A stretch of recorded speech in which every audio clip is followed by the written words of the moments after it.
మనలో కొంతమంది అందంగా లేమని బాధపడుతూ ఉంటారు. మరికొందరు ఆస్తి లేకపోవడాన్ని లోపంగా భావిస్తారు. కానీ అసలైన లోపం అంటే శరీరంలో ఏదో ఒక అంగం పనిచేయకపోవడమే. మనిషి దేహంలో ప్రతి భాగానికి ప్రత్యేకత ఉంది. ప్రతి అంగము మన కోసం పనిచేస్తోంది. కానీ చాలా మంది ఈ విషయాన్ని గుర్తించరు. ఒక్కసారి మన చుట్టూ ఉన్న వికలాంగులను గమనిస్తే ఆరోగ్యం ఎంత అదృష్టమో తెలుస్తుంది. ప్రపంచవ్యాప్తంగా ఈ విషయాన్ని అర్థం చేసుకోవాలంటూ డిసెంబర్ 3ను వరల్డ్ హ్యాండిక్యాప్డ్ డేగా గుర్తించింది ఐక్యరాజ్య సమితి.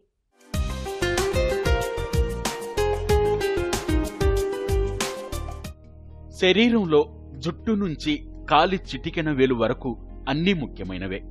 దేని ప్రత్యేకత దానిదే. మనిషి సంపూర్ణంగా జీవించాలంటే ప్రతి శరీర భాగం 100% పనిచేయటం అవసరం. అయితే కొంతమందిలో కొన్ని శరీర భాగాలు పాక్షికంగా పనిచేయడమో లేక అసలు పనిచేయకపోవడమో జరుగుతుంది. దీన్నే అంగవైకల్యం లేదా డిజాబిలిటీ అంటారు. ముఖ్యంగా మనిషిని నడిపించే పంచేంద్రియాలలో దేనికైనా లోపం కలిగితే అది వైకల్యంగా చెప్పుకోవచ్చు. ప్రపంచవ్యాప్తంగా దాదాపు 15 కోట్ల మంది వికలాంగులున్నారు. ఇంత భారీ సంఖ్యలో ఉన్న వికలాంగుల గురించి ప్రపంచవ్యాప్తంగా కనబరుస్తున్న శ్రద్ధ తక్కువే. చాలా మందికి వికలాంగుల సమస్యల గురించి అవగాహనే లేదు. కొన్ని ప్రభుత్వాలు వికలాంగుల సంక్షేమాన్ని పట్టించుకోవడం లేదు. దీంతో ఈ సమస్యల పరిష్కారం కోసం ఐక్యరాజ్య సమితి డిసెంబర్ 3ను అంతర్జాతీయ వికలాంగుల దినోత్సవంగా పిలుపునిచ్చింది. ఈ ఏడాది వికలాంగుల సుస్థిర సంక్షేమం కోసం 17 ప్రణాళికలు అనే అంశం ఆధారంగా వికలాంగుల దినోత్సవం జరుపుతున్నారు. ఈ డిజబిలిటీ అనేది పుట్టుకతో రావచ్చు, తర్వాత మనకి అక్వైర్డ్గా కూడా రావచ్చు. అంటే మనం కింద పడి బ్రెయిన్కి దెబ్బ తాకి కాలు చేయి పడిపోవడం వల్ల రావచ్చు. లేదు అంటే స్పైనల్ ఇంజురీ వల్ల కూడా 2 కాళ్ళు పడిపోవడం, 2 చేతులు 2 కాళ్ళు పడిపోవడం రావచ్చు.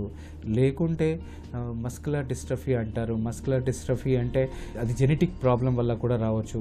ఎన్నో కారణాల వల్ల ఈ వికలాంగులు అయ్యే అవకాశం ఉంటుందన్నమాట. ఈ వికలాంగులకి మెయిన్ కావాలి ఏంటంటే their life should be independent. అంటే వాళ్ళంతకు వాళ్ళ పని వాళ్ళు చేసుకోవడం ఈజ్ వెరీ వెరీ ఇంపార్టెంట్. ఎందుకు అంటే వాళ్ళ పని వాళ్ళు చేసుకుంటున్నారంటే వాళ్ళ ఫ్యామిలీకి they will be A useful person to the society అనమాట. ఈ వాళ్ళ పనికి వాళ్ళు చేసుకునేటట్టు మనం ప్రత్యేకంగా మెడికల్ ఫీల్డ్ వాళ్ళు కోఆపరేట్ చేయాలి. గవర్నమెంట్ కూడా వాళ్ళకి చాలా ప్రొవిజన్స్ ఇవ్వాలి. పాశ్చాత్య దేశాల్లో ఒక డిజేబుల్డ్ పర్సన్ ఉంటే 2 చేతులు 2 కాళ్ళు పడిపోయినా కూడా ఆయన ఆ దేశం అంతా తిరిగే ఛాన్సెస్ ఉంటుంది. ఎందుకంటే మొత్తం ఎన్విరాన్మెంట్ ఈజ్ డిజేబుల్డ్ ఫ్రెండ్లీ. మొత్తం ఎక్కడ వెళ్ళినా బస్సులో వెళ్ళినా కూడా he can go in a wheelchair అనమాట. ట్రైన్లో వెళ్ళినా కూడా he can go in a wheelchair. మన దగ్గర ఏమవుతుంది అంటే మన దగ్గర ఇంట్లోకి వెళ్ళి బయటికి వెళ్ళాలన్నా కూడా కడప ఉంటుంది, మెట్లు ఉంటాయి. ఇవన్నీ డిజేబుల్డ్ ఫ్రెండ్లీ ఉండదన్నమాట. సో వాళ్ళు they will be confine to the ఇంటికే కన్ఫైన్డ్ అవుతారు.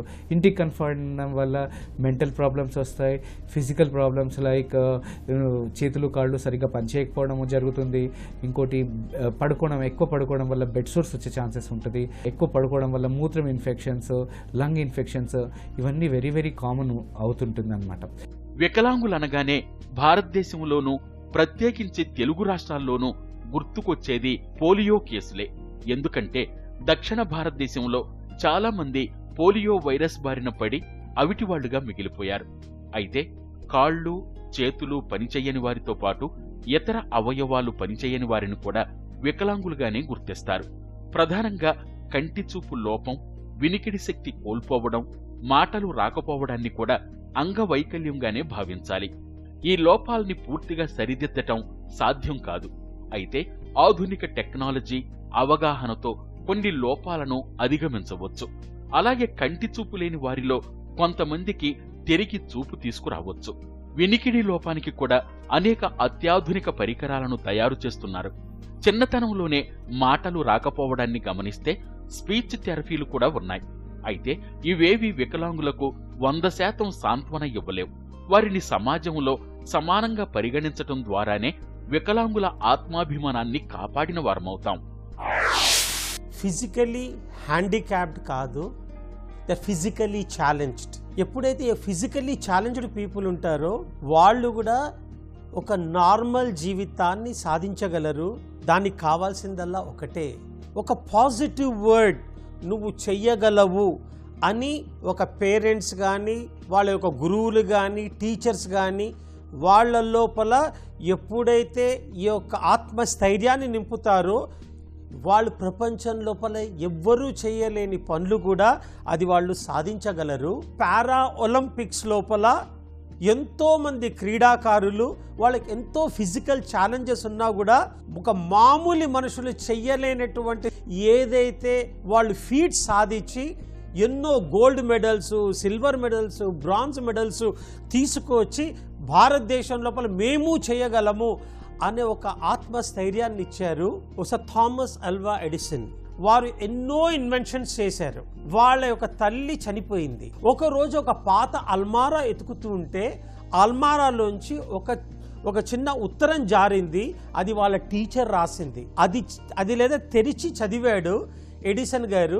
ఏమిటి అంటే, మీ అబ్బాయి తెలివి తక్కువవాడు, తనకి లెర్నింగ్ అంటే ఇన్కేపబిలిటీ ఉంది, అంటే తను నేర్చుకునేటువంటి శక్తి లేదు, మరి మా స్కూల్కి సరిపోడు, మీ అబ్బాయిని మీరే టీచ్ చేసుకోండి అని చెప్పింది అన్నమాట.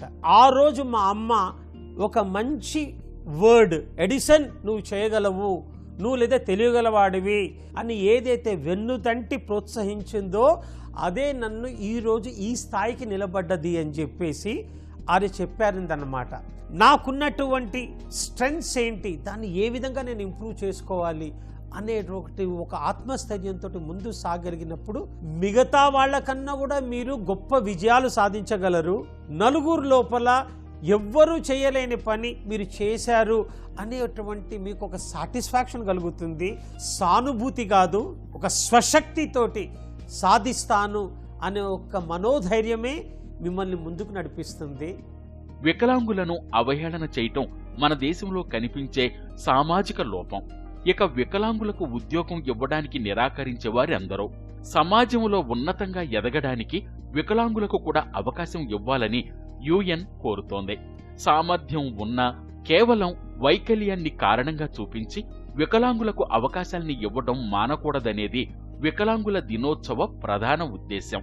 భవిష్యత్తులో అందరితో సమానంగా ఎదిగేందుకు నిర్దేశించిన 17 ప్రణాళికలు అమలు చేయడమే ఈ ఏడాది వరల్డ్ డిజేబుల్డ్ పర్సన్స్ డే లక్ష్యం.